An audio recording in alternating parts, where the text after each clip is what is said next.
Smart Áudios, tornando os sons da vida acessíveis a todos.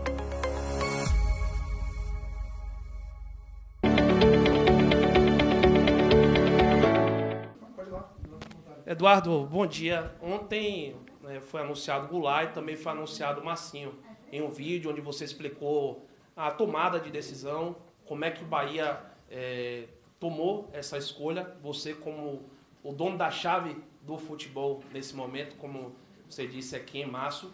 Na internet, principalmente na internet, a gente vê muita repercussão negativa em relação à contratação do Marcinho, muitos torcedores protestando. Como é que você recebeu essa repercussão negativa? Como é que o Bahia vai lidar com essa situação de ter uma parte da torcida reclamando da contratação do Marcinho? Ulisses, boa tarde. Obrigado pela presença. A gente já, de certa forma, esperava que houvesse uma repercussão negativa, mas a gente também vê uma repercussão positiva, por outro lado, né? E a gente é muito sensível a esse olhar, a esse tipo de discussão, porque é um tema relevante, né? Não é uma situação normal. Então, a gente procura ser muito racional, analisar a situação de uma forma bem crítica, bem atenta. O fato de ser o jogador que foi, eu já conhecer bem o histórico, claro que pesa, né? Nenhuma decisão é tomada por uma pessoa só dentro do clube, nenhuma contratação, nenhuma decisão de chegada ou saída de funcionário, por exemplo, é uma pessoa só que toma a decisão. Mas sim, o presidente me deu a chave do clube, como ele brincou na minha apresentação, e a decisão final, obviamente, claro que passa por uma discussão interna, mas eles me deram carta branca para tomar essa decisão. E eu entendendo o jogador que a pessoa que a própria situação, que ela é delicada, gera discussão. Mas, por outro lado, essa discussão ela é muito importante, isso é muito importante a gente dizer, assim, que a gente, claro que vai sempre ter pessoas pensando positivo, entendendo a situação, outras pensando que não poderia acontecer a contratação, que é contrária à contratação. E essa discussão é importante que ela seja no melhor nível possível. A única coisa que a gente tem de preocupação com tudo isso é gerar a cultura do ódio, né? Isso é que eu acho que a gente tem que tomar um cuidado. Mas a divergência entre opiniões de que é certo contratar ou não é certo contratar, se for num nível elevado de discussão, ela é importante, porque a gente está tratando de uma coisa que vai além do futebol, né? Por outro lado, é um ser humano, por outro lado, uma pessoa que precisa voltar a trabalhar, que reconhece o erro, pediu perdão para a família, né? Com quem houve o acidente, cometeu erros e reconhece, a justiça está julgando o caso, e a gente vai respeitar sempre o que a justiça determinar, porque a gente entende que tem que ter justiça. A gente não é contrário, muito pelo contrário, a gente é muito favorável a isso. E a gente entende que a coisa vai ser muito respeitada, mas é um ser humano que precisa trabalhar. Ele, como qualquer outra profissão. Se ele fosse um padeiro, a gente entende, obviamente, que existe uma repercussão por ser um jogador, é uma figura notável. Mas se ele tivesse qualquer outra profissão, ele não voltaria a trabalhar.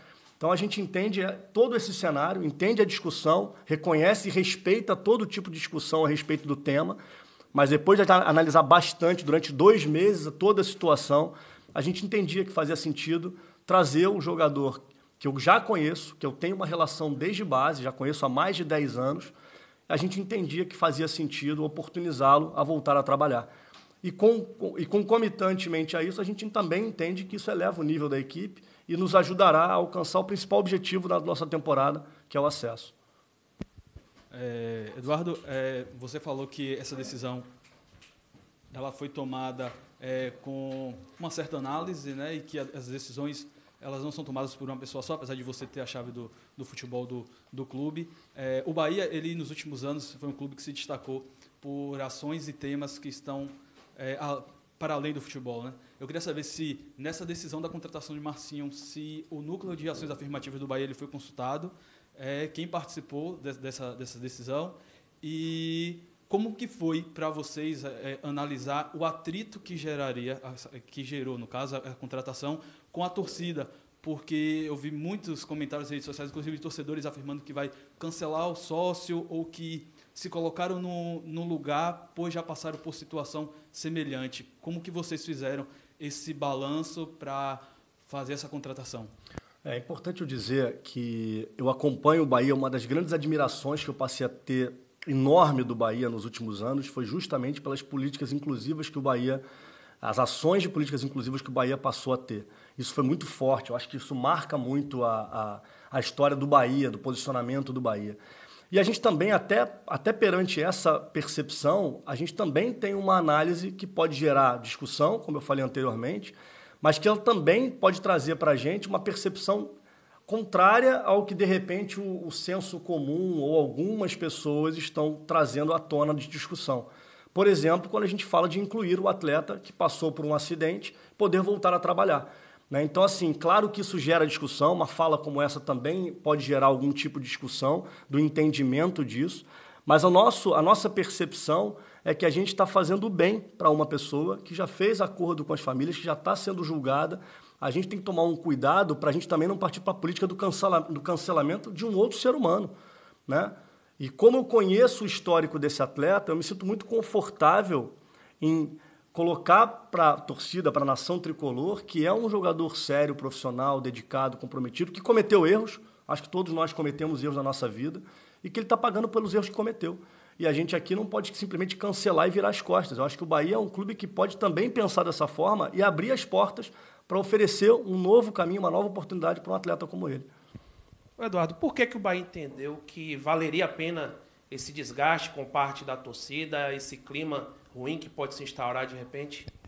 Eu acho que o Bahia, eu sempre vi o Bahia e a partir do momento que eu estou dentro, eu percebo isso muito claramente.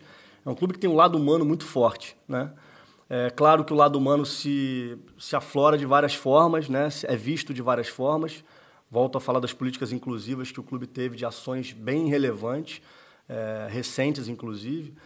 E a gente discutiu, basicamente, toda a discussão ela gerou em torno desse ponto, né?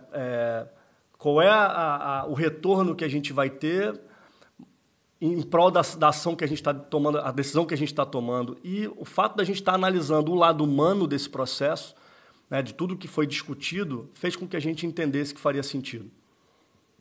Eduardo, o Marcinho ele já estava treinando aqui no CT há pelo menos uma semana e ele é um jogador livre, né? Está livre desde abril, quando deixou o Atlético Paranaense. Por que o Bahia demorou um pouco mais de tempo para anunciar o jogador que já estava no clube? Foi também fazendo esse balanço e até esperando talvez um acerto com o Ricardo Goulart, que é um jogador que tem uma carreira bastante consolidada e que tem um certo impacto, para tentar reduzir esse atrito que teria com o torcedor?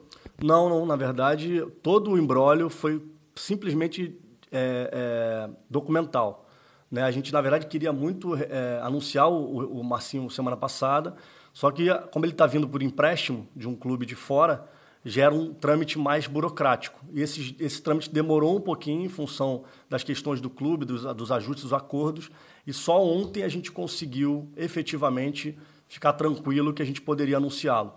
Então, foi fundamentalmente em função de parte documental e de registro. Só para complementar aqui, ele foi para o Chipre, mas não foi, né? Mas o registro dele foi para o Chipre. E só voltou no sábado. É importante, né? Só na quinta-feira da semana passada o time do Chipre... Sexta, né? Da solicitação do PMS. Quinta de manhã. Foi enviado pela CBF para lá e depois de chegar lá tinha que voltar para cá. Só na segunda-feira, ontem, que ele foi colocado no sistema. Então, só sendo colocado no sistema que a gente poderia fazer. Você falou que ele era livre, mas, na verdade, ele está vindo como empréstimo, né?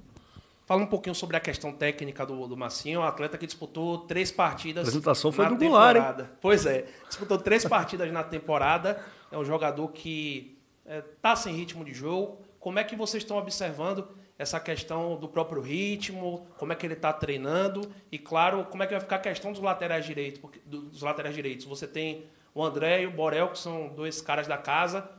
Algum deles vai sair? Como é que você está observando isso? Com relação ao ritmo, a gente tem observado o Marcinho muito preparado, muito preparado. Talvez no primeiro jogo, no segundo jogo, ele sinta um pouquinho, talvez consiga jogar 45, 60, mas a gente vê que a adaptação dele foi muito rápida, o nível de treinabilidade dele está num nível bem alto. Hoje vocês tiveram a oportunidade de acompanhar, o treino foi muito intenso, de um volume relativamente grande, e ele acompanhou durante todo o período, então não nos preocupa. Talvez ele sinta um pouquinho o ritmo, né? Já tem um tempo sem jogar, mas isso aí em 1, 2 jogos, ele, até pela experiência que já tem, apesar de ainda ser jovem, ele com certeza vai nos dar uma resposta.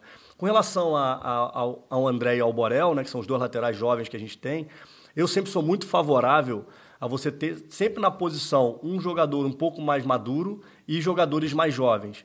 né, em linhas gerais. Borel teve uma ótima participação em alguns momentos, depois oscilou, o que é normal. O André está tendo um bom momento agora. E é muito importante dizer que quem vai escalar é o campo, quem vai escalar é o treinador. Quem vai determinar quem vai jogar, o Marcinho não vem e vai botar a camisa e vai jogar. Isso vai depender do treinador. Ele vem com o status de um jogador de um nível técnico alto, vem com o status de jogador que há menos de 2 anos serviu a seleção brasileira principal. Mas o que eu entendo é que o contexto vai falar por si em relação a quem vai jogar. E o segundo ponto é o nosso trabalho interno de mostrar para esses atletas mais jovens o quanto eles também podem crescer na carreira se olhar para os jogadores de um nível como ele, que chegou à seleção brasileira, para poder se espelhar e crescer também no seu jogar, entendeu? Sobre a janela de contratações, o Bahia já anunciou 5 reforços. Eu queria que você analisasse essas contratações e se o Bahia ainda vai buscar mais jogadores. Por exemplo, o Rildo saiu, vai ter reposição. A torcida também cobra um centroavante. O Bahia está no mercado em busca desse jogador? A gente que trabalha com futebol, a gente está sempre atento, principalmente agora com essa cultura da janela. A gente sempre vai estar atento a oportunidades, mas a gente entende que a gente está chegando e os treinos cada vez mais com a chegada do Copete, chegada do Igor, com a chegada do Noga, assim, todos os jogadores que estão chegando nesse processo são jogadores que a gente percebe em campo o nível do treino como tem elevado. Então a gente está bem satisfeito com o elenco que a gente está. A gente está sempre atento ao mercado enquanto a janela estiver aberta para possíveis oportunidades, mas o elenco que a gente tem hoje, considerando a competição que a gente está disputando, considerando o posicionamento que a gente está de tabela, os concorrentes que a gente está sempre atento, mas satisfeito com o que a gente tem de elenco hoje. Se eu não estiver enganado, o Bahia ainda não anunciou nenhuma nota a respeito do Djalma. Ele foi anunciado pelo Al Limassol do Chipre, também coincidentemente de outro clube do Chipre. O jogador foi vendido? Como é que foi dada essa transferência aí? Não, na verdade, a gente está finalizando os acordos, por isso que a gente ainda não se pronunciou, né? Então, o fato de a gente não ter se pronunciado é porque a gente só vai se pronunciar quando a coisa tiver o fato consumado. Aí a gente passa direitinho os detalhes de tudo como foi a negociação. Chegou... Mas foi vendido? O jogador foi, de fato, vendido? Não, a gente está em processo final de negociação para o acerto final. Como ele não assinou ainda, a gente vai dar os detalhes depois. Ok. Chegou o Noga aí, né, mais um zagueiro para o elenco. Agora tem 6, tem Zé Vitor, tem Ignácio, Luiz Otávio, Gabriel. Enfim, são 6 zagueiros à disposição do Henderson. Algum deles aí vai sair com essa chegada do Noga? Como é que está essa avaliação? Uma análise que a gente tem feito bastante do elenco e que sempre preocupa a gente é a questão do volume de atletas, né? Então, a gente, sim, deve ter algumas saídas de atleta, não só nessa posição, a gente está analisando o elenco como um todo. Então, a tendência é que a gente tenha aí 3 a 4 saídas, para a gente poder oportunizar esses atletas a terem minutagem em outros locais, como também a gente poder ter um grupo um pouco mais enxuto para a disputa do segundo turno desses jogos que faltam. Então a gente já está trabalhando nos bastidores para isso, acredito que nos próximos 1 semana, 10 dias, a gente deve ter saída de alguns atletas, sim.